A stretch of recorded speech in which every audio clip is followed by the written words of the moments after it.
Hello, everyone, and welcome to the Dr. Music Podcast, where today I am honored to be joined by someone who is widely considered to be one of the greatest guitarists of all time, Joe Bonamassa. Joe has been nominated for a Grammy 3 times, nominated for a Blues Music Award 13 times, winning 4 of them, and has topped the Billboard charts 26 times now.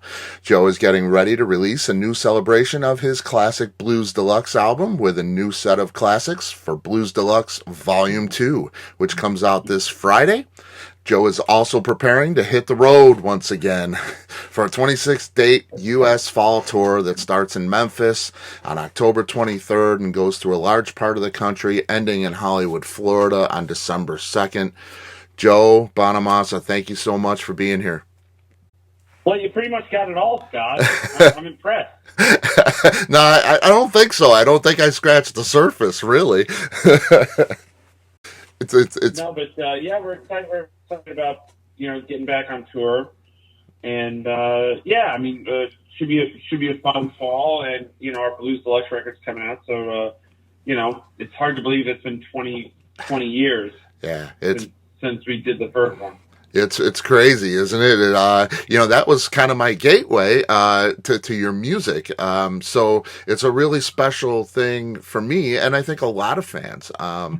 You have 2 new originals on this new record, 8 new covers, and they're deep covers, and that's what we love with Joe Bonamassa music too. Is you got Albert King, Bobby Blue Bland, but yet one that really sticks out to me is Peter Green's Fleetwood Mac. A lot of times was that band gets overshadowed, especially here in the U.S. The great English blues of Peter Green's Fleetwood Mac. How do you come to choose the songs that you have on these Blues Deluxe records? Is there a certain musical format that you stick to, or are they just songs that you love? Well, I mean, you got to love the songs to begin with, Yeah.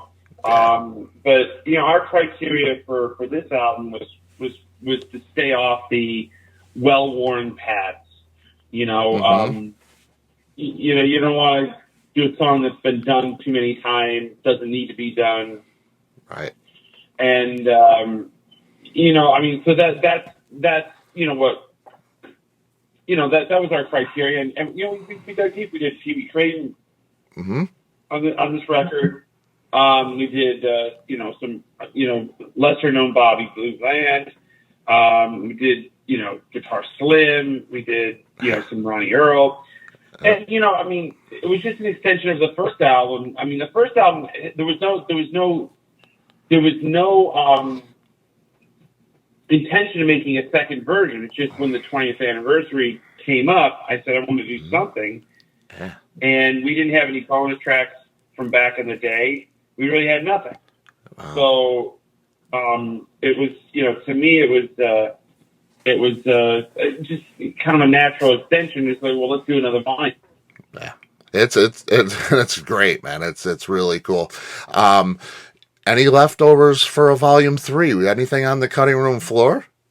Well, that'll put me that if history repeats itself, that'll make me 66 before we address that. Yeah, man. Hey, I see it happening already.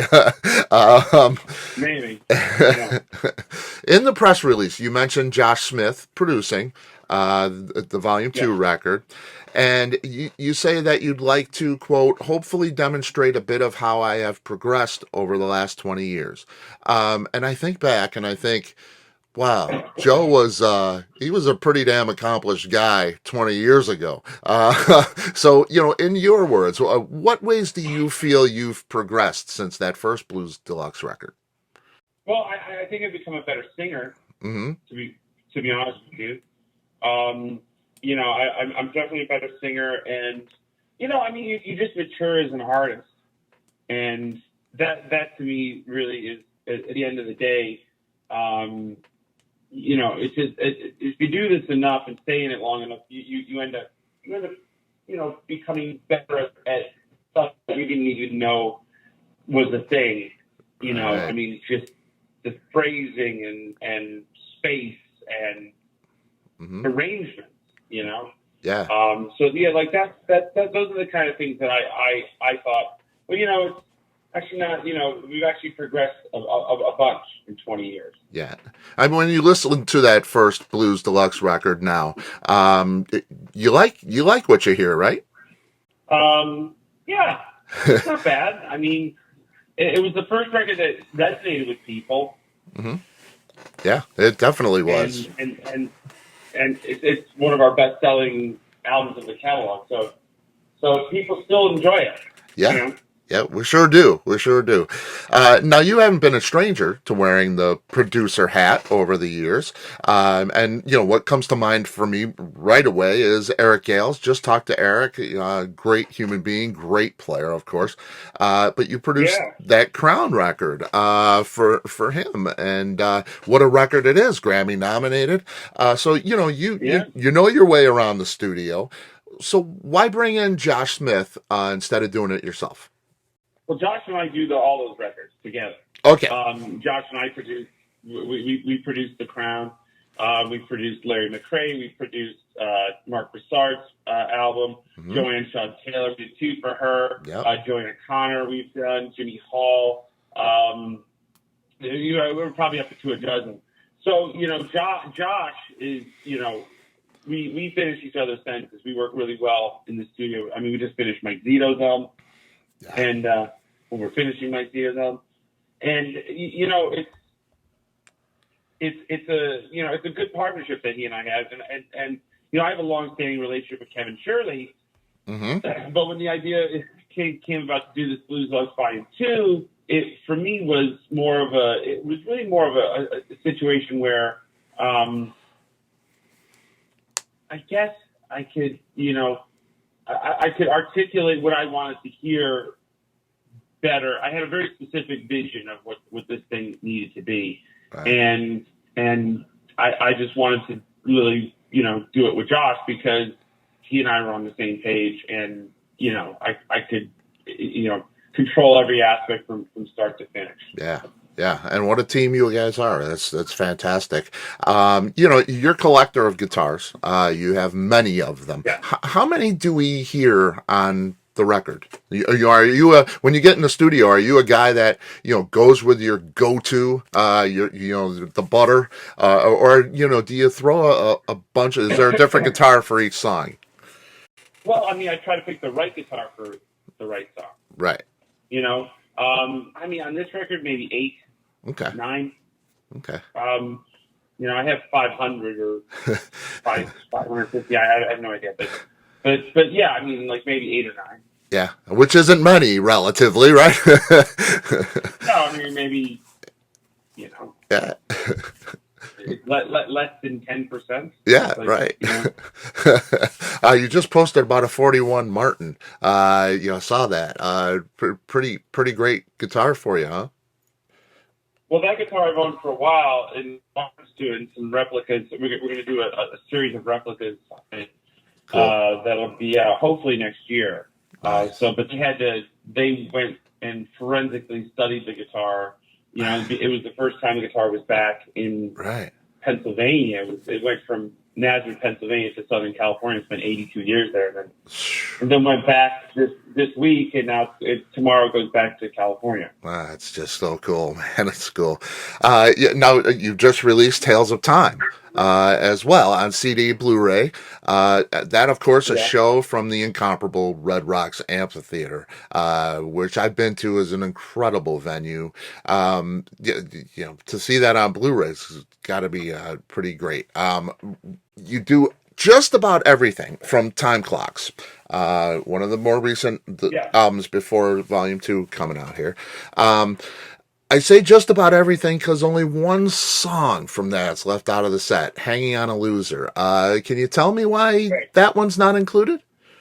We're in the entertainment business, Hmm. and we left that one out because it was just it made the show kind of, I don't know, heavy on the body. The back half. It worked better as a show without it. Yeah. So that's why we kept it on. Okay, okay. Yeah, I noticed, it's almost in its entirety. So, Yeah. and it's a great set. It's a great set.